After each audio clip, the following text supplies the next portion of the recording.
হয়, গোলাঘাট জিলাৰ উদ্যোগত ৰাইজৰ সহযোগত আমি উপস্থিত আছো গোলাঘাট জিলাৰ সমন্বয় খেলপথাৰত আৰু কিছু মুহূৰ্তৰ পাছতেই বিত্তমন্ত্ৰী নিজৰ গৃহ সমষ্টি গোলাঘাটত অজন্তা নেওগে ৰাইজৰ এই যি স্থলীতে ইতিমধ্যে তেওঁ যি ৰাজহুৱাকৈ তেওঁ ইতিমধ্যে পতাকা উত্তোলন কৰিব আৰু তেওঁ আহি অলপ সময় পাছতে উপস্থিত হ'বহি।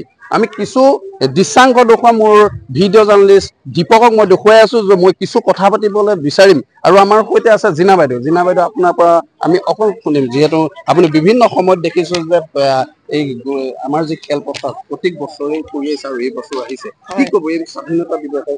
স্বাধীনতা দিৱস এইটো আজি আচলতে এই দিনটো আমাৰ কাৰণে অতি বেছি আনন্দৰ দিন ন।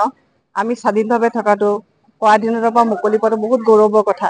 সেইকাৰণে আজি দেখিছে আপুনি বতৰ ইমান বেয়া হোৱা স্বত্তেও আৰু বিভিন্ন সংগঠনে বন্ধ দিয়া স্বত্তেও কেনেকে মানুহবোৰ স্বতঃস্ফূৰ্তভাৱে আহিছে নিজৰ দেশখনক, নিজৰ মাতৃভূমিক ভাল পাই কাৰণে আচলতে।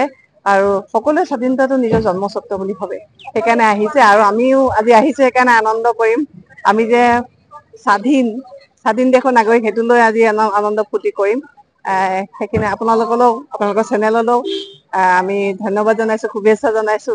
সকলোৱে আনন্দৰে থাকক আৰু এই স্বাধীনতা যাতে সদায় দিনলে আমাৰ মুক্ত মনে আচলতে তেওঁলোকে ওলাই আহিছে আৰু গোলাঘাটবাসী বিভিন্ন স্থানত তেওঁলোকৰ বিদ্যালয়সমূহৰ ছাত্ৰ ছাত্ৰীসকলে NCC হওক বা আৰক্ষী প্ৰশাসন ইতিমধ্যে কঠোৰ নিৰাপত্তাই তেওঁলোকৰ মুক্ত মনে কৈছে যে অলপ সময় পাছতে বিত্তমন্ত্ৰীগৰাকীয়ে নিজৰ গৃহ সমষ্টি গোলাঘাটত যি গোলাঘাট জিলা প্ৰশাসনৰ উদ্যোগত আয়োজন কৰা এই সমন্বয় খেলপথাৰত তেওঁলোকৰ ৰাজহুৱাভাৱে তেওঁ অলপ সময় পাছতে যি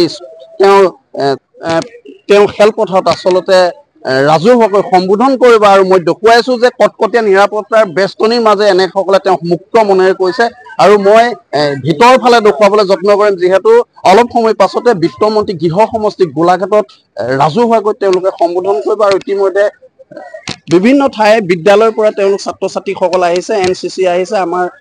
মই ভিতৰৰ ফালে দীপকক দেখুৱাইছো, অলপ পৰিৱেশ দেখুৱাব, ইয়াৰ সামগ্ৰিক পৰিৱেশ দীপকক মই দেখুৱাবৰ কাৰণে অনুৰোধ জনাইছো।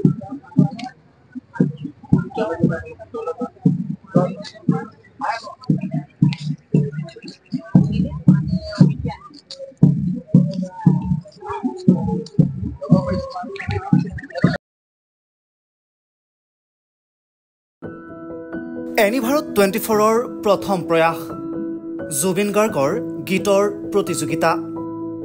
জুবিনৰ গানে কি আনে।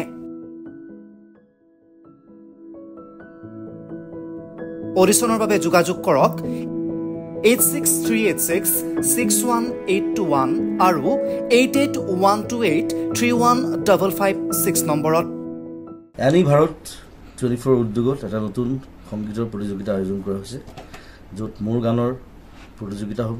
আপোনালোকে তাত প্ৰতিযোগী হিচাপে আহিবলৈ পাৰিব আৰু মোৰ ফালৰ পৰা আন্তৰিক শুভকামনা জনাইছোঁ। আৰু অনুষ্ঠানটোৰ নাম হৈছে গানে কি আনে।